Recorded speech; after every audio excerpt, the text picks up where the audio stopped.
बद्री विशाल भगवान की जय। सज्जनों, भगवान बद्रीनाथ जी के इस दिव्य प्रांगण में आज एकादशी का दिन और आपको सबको जय बद्री विशाल। आज एकादशी है। वस्तुतः एकादशी की उत्पत्ति बद्रिकाश्रम में ही हुई है। बद्रीनाथ के बारे में बताया गया, तत्र हेमवती नामा गुहा परम शोभना योजनद्वादशायामा एक द्वारा धनंजय। एकादशी यहीं उत्पन्न हुई, बद्रिकाश्रम में उत्पन्ना एकादशी। और एकादशी का बड़ा महत्व जीवन में। आपको बताएं,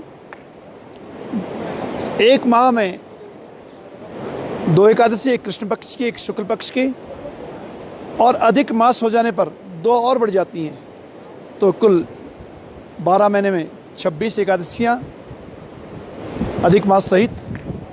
आज की जो एकादशी है बहुत महत्वपूर्ण एकादशी है। इसका नाम देवशयनी।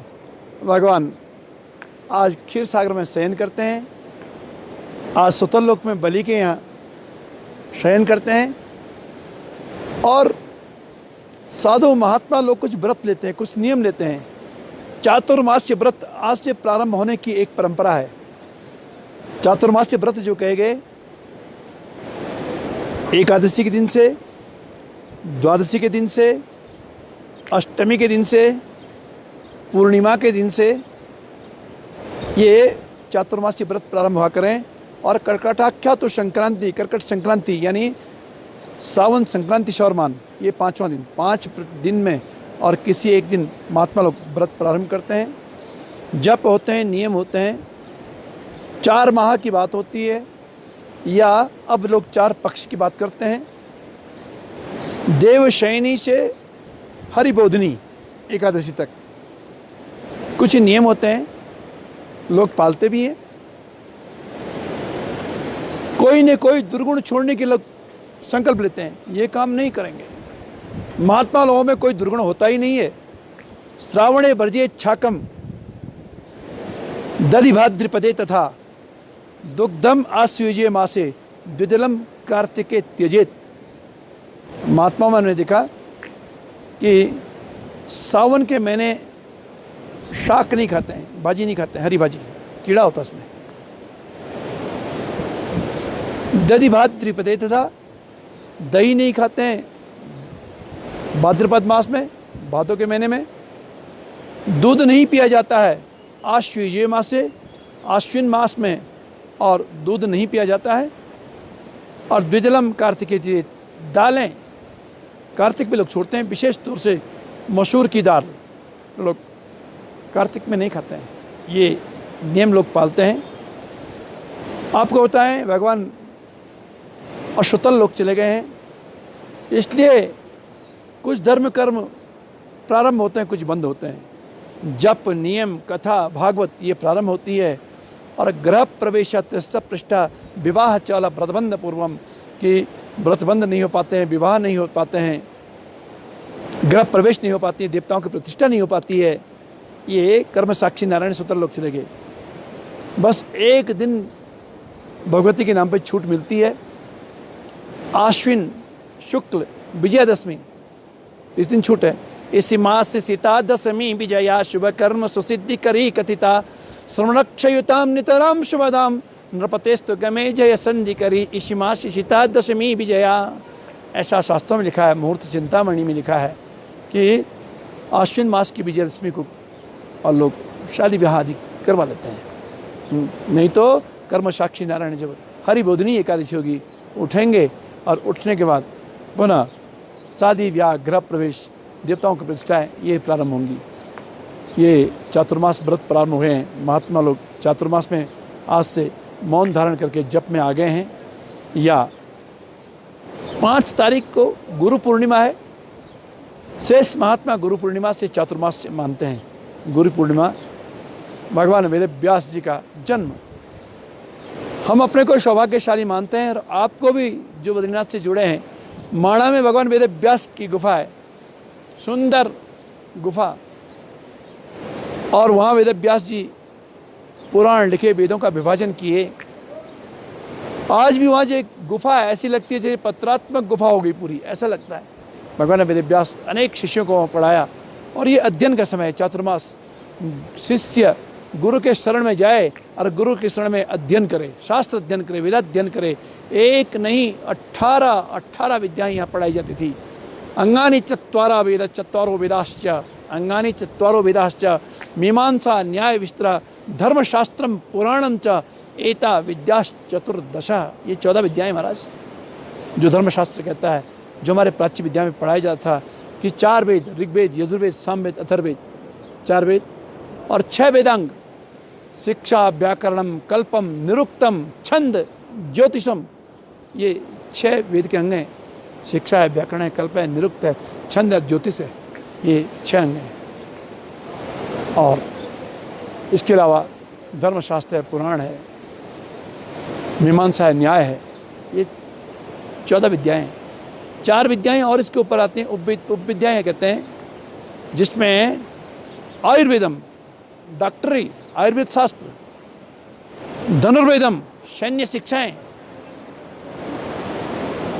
गायनश्चेत्यनुक्रमात्, गान विद्या, शास्त्रीय संगीत, और इसके अलावा अर्थशास्त्रम परस्तस्मात्, अर्थशास्त्र और राजनीति शास्त्र, विद्या अष्टादश स्मृता। ये 18 विद्याएं भगवान वेद व्यास माणा में बैठ के अपने शिष्यों को पढ़ाते थे।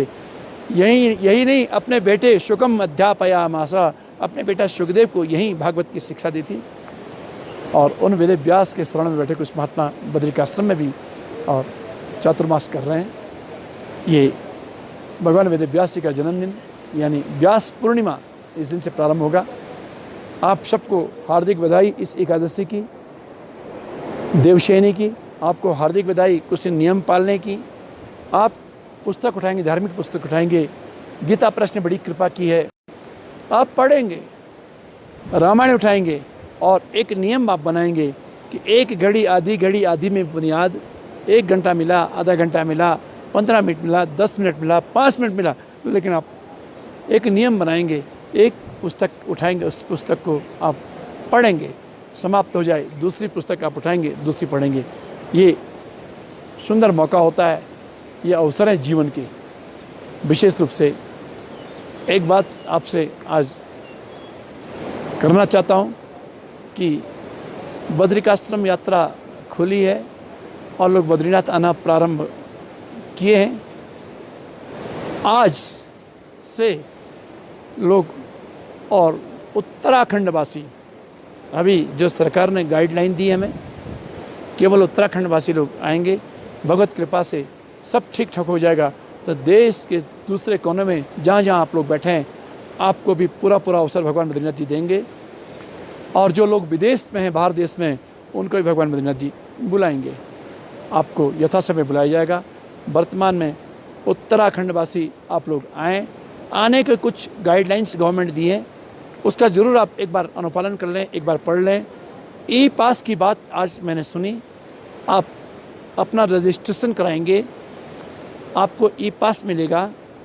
आप ई पास लेकर के और जो सरकार ने कहा है या जो डॉक्टर्स ने कहा है उसे नियम पालन करते हुए आप आएंगे।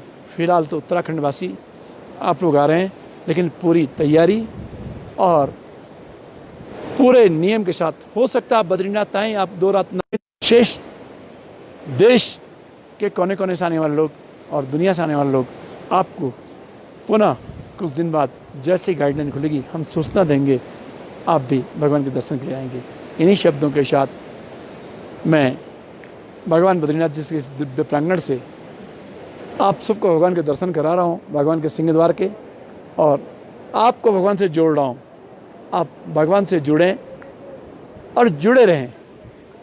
भगवत कृपा से सब ठीक होगा, अनुकूल होगा, आप आएंगे। देखिए ये सामने भगवती अलकनंदा बह रही है, क्या बात है। बड़ा सुंदर भजन हमने यहाँ पे सुना है, रोज कहा जाता है कि बहे अलकनंदा अति शीतल, सुंदर मोद भरी, श्री हरि कहते बहती छोड़ कुबेरपुरी, जय जय धन्य धन्य बदरी, जय जय धन्य धन्य बदरी। यह कंधा है और ये गंगा सागर की ओर जा रही है।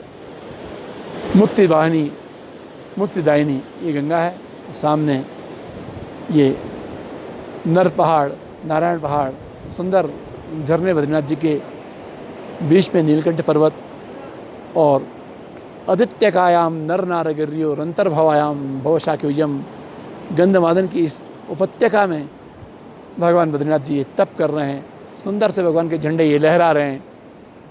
इक्का दुक्का दर्शनार्थी आकर के दर्शन भी कर रहे हैं भगवान के दर्शन के बाद और आशीर्वाद पाके बाहर आ रहे हैं। ये पूरा पहाड़ ऊपर से शेषनाग की तरह छाया किए। कितना ग्लेशियर आ जाए, लेकिन आज तक नहीं सुना गया कि मंदिर की ओर ग्लेशियर आया होगा। पूरा ऐसा लगता है शेषनाग ऊपर से और रक्षा किए हुए हैं, नीचे भगवान नारायण बैठे हैं, ये शेष की तरह है। और ये सामने माड़ा है जहाँ भगवान वेदव्यास की गुफा है और इसके ठीक पास बॉर्डर है हमारा, चाइना बहुत नज़दीक। और हमारे फौज के लोग आज बिल्कुल बॉर्डर पर दम साधे चीन को रोके हुए हैं, बहुत पास है यहाँ से। बहुत सुंदर। आप सबको हार्दिक बधाई हरि शयनी एकादशी की। बोले भगवान बद्री विशाल की जय।